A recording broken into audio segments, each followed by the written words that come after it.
बात करेंगे। शेपिंग को सक्सेसिव अप्रोक्सीमेशन भी कहा जाता है। अब शेपिंग का मतलब क्या होता है? शेपिंग का मतलब ये होता है कि जो भी हम बच्चे को सिखाना चाहते हैं, तो जब तक वह उसको नहीं सीखता है तो हमें क्या करना चाहिए, उसे हर एक स्टेप के बाद हमें उसे रीइंफोर्स करना चाहिए, पुनर्बलित करना चाहिए, ताकि बच्चा टारगेटेड बिहेवियर को या जो हमारा लर्निंग ऑब्जेक्टिव है वो उसको सीख जाए। अब इसमें कुछ एक्टिविटीज की जाती हैं, जैसे कि है कोइंग। कोइंग का मतलब होता है हिंट्स देना, ट्रेनिंग, श्रृंखला का निर्माण और हैबिट कंपटीशन। अब कोइंग, हिंट्स देने का मतलब क्या होता है?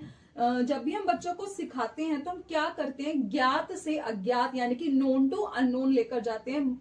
जो बच्चों को पता है उधर से हम क्या करते हैं, उसको उस साइड लेकर जाते हैं जो उसे नहीं पता होता है।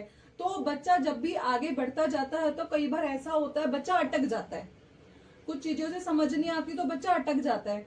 तो वो वहीं पर ना अटके, वो आगे बढ़ता रहे, तो हमें क्या करना चाहिए, उसे हमें हिंट्स देने चाहिए, ताकि उन हिंट्स का यूज करके वो आगे बढ़ता जाए। अब सेकंड आता है चेनिंग करनी चाहिए। अब चेनिंग का मतलब क्या होता है, श्रृंखला का निर्माण। अब जैसे स्किनर ने क्या किया था, वो हर एक स्टेप के बाद क्या कर रहे थे, उसको रीइंफोर्स कर रहे थे, दाना दे रहे थे, जब तक कि उसने लीवर को दबाना नहीं सीख लिया।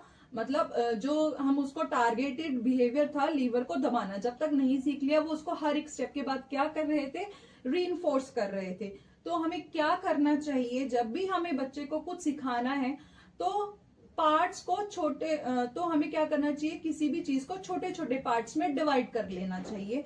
अब जब भी हम किसी भी चीज को छोटे छोटे पार्ट्स में डिवाइड करते हैं, तो डिवाइड करने के बाद वो जो सारे पार्ट्स हैं, ऐसा नहीं होना चाहिए कोई पार्ट किसी और चीज का है, कोई पार्ट किसी चीज का है, वो सारे पार्ट्स क्या होने चाहिए, आपस में इंटरकनेक्टेड होने चाहिए।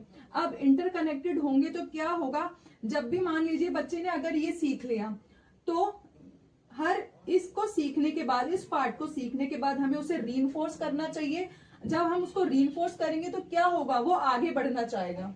तो क्योंकि उसे संतुष्टि मिली, उसे रीइंफोर्स किया गया, हमने उसको गुड बोला, एक्सीलेंट बोला, वेरी गुड बोला, या हमने उसे चॉकलेट दे दी, तो क्या होगा, उसको अच्छा लगेगा, रीइंफोर्स मिलेगा। रीइंफोर्स से क्या होगा, वो आगे बढ़ना चाहेगा। फिर उसे रीइंफोर्स किया गया, अब फिर वो नेक्स्ट पार्ट पे